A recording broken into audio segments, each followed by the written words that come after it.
इन लीडरों का बेड़ा गर्क हो जाए जो भी है, जो इन्होंने हमारे को इतना दूर कर दिया है। पग का जिन्ना सत्कार पाकिस्तान की धरती के उत्ते आ। ਅਸੀਂ ਬਾਕੀ ਸਾਰੇ ਭੈਣਾਂ ਭਰਾਵਾਂ ਨੂੰ ਕਹਿੰਦੇ ਵੀ ਜਿੰਨਾ ਵੀ ਤੁਹਾਨੂੰ ਟਾਈਮ ਮਿਲਦਾ ਤੁਸੀਂ ਜ਼ਰੂਰ ਆ ਕੇ ਦੇਖੋ। सिक्योरिटी ने साड़ी हिफाजत की, सिक्योरिटी की साड़ी।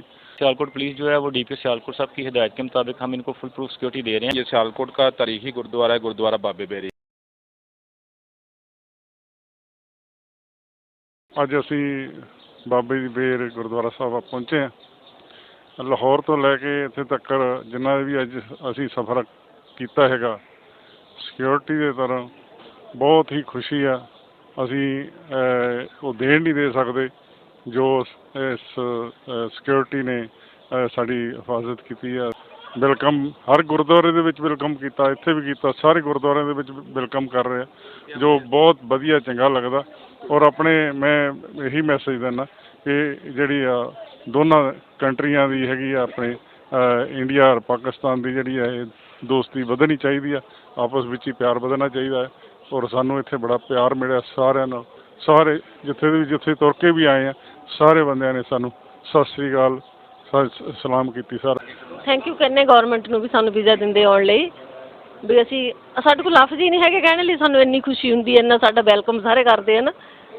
ਅਸੀਂ ਸੋਚ ਨਹੀਂ ਸਕਦੇ ਸੀ ਵੀ ਲੋਕ ਇੰਨਾ ਪਿਆਰ ਕਰਦੇ ਸਾਡੇ ਨਾਲ, ਹੈ ਨਾ।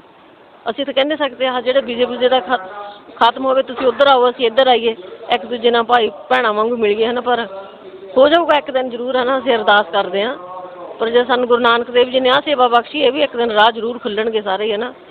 ਚਲੋ ਅਸੀਂ ਇੰਗਲੈਂਡ ਤੋਂ ਆਏ, ਪਰ ਅਸੀਂ ਪੰਜਾਬ ਤੋਂ ਹਾਂ।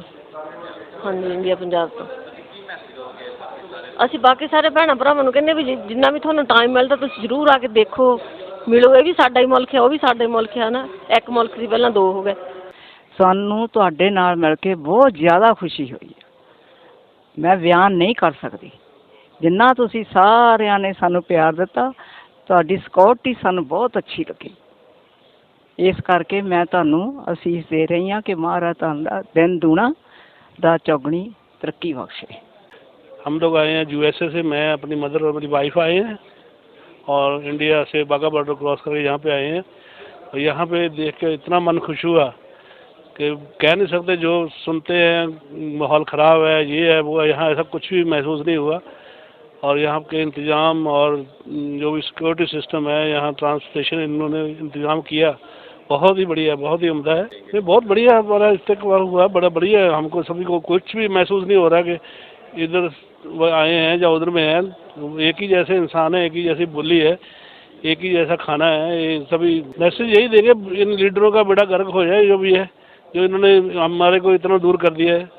और यहाँ पे आम आवाम और वहाँ पे भी आम बंदा तो कोई फ़र्क रखता ही नहीं है, उसको तो वो ऐसा सोचता भी नहीं है। ये पता नहीं कहाँ से आ गया हमारे बीच में, ऐसा मुझे ऐसा लगता है। ये आज हम ड्यूटी पे मौजूद हैं। ये सियालकोट का तारीखी गुरुद्वारा है, गुरुद्वारा बाबे बेरी। यहाँ पे आज 168 सिख यात्री UK से आए हुए हैं, जो यहाँ पे अपनी इबादत के सिलसिले में मौजूद हैं। DPO साहब सियालकोट की हिदायत के मुताबिक इन सब को फुल प्रूफ सिक्योरिटी फ्राहम की गई है। और जब तक यहाँ पे ये मौजूद रहेंगे अपनी इबादत के सिलसिले में, हम इन्हें सिक्योरिटी फ्राहम करेंगे। और आइंदा भी जब भी आते रहेंगे हम इन्हें सिक्योरिटी फ्राहम करते रहेंगे। तो DPO सियालकोट साहब की हिदायत के मुताबिक हम इनको फुल प्रूफ सिक्योरिटी दे रहे हैं। मेरे साथ SHO नेकापुरा है, हमारे मिसाक सेंटर के इंचार्ज जो हैं विंगस्टन साहब हैं, वो मौजूद हैं। बेसिकली हमारा मकसद एक तो सिक्योरिटी के साथ साथ हमारा मकसद ये है इनको एक फ्रेंडली माहौल देना और ये बावर करवाना दुनिया को कि पाकिस्तान जो है वो अक़लीतों के लिए एक बिल्कुल महफूज मुल्क है। इन्हें पाकिस्तान में जो हर पाकिस्तान शहरी के राइट्स हैं और वो पाकिस्तान में रहने वाले हर अक़लीती जो कह लें कि जितनी भी अक़लीती हैं उनको वही हकूक़ हासिल हैं। और जो गैर मुल्की जो सिख यात्री हैं, चाहे वो कोई और डेलीगेशन से, क्रिश्चियन कम्यूनिटी से या हिंदू कम्यूनिटी से पाकिस्तान आते हैं अपनी इबादत के सिलसिले में, तो हम उनको फुल प्रूफ सिक्योरिटी भी देती हैं। और हम इस अमन के लिए कोशिश हैं इस बात के लिए कि इनको हर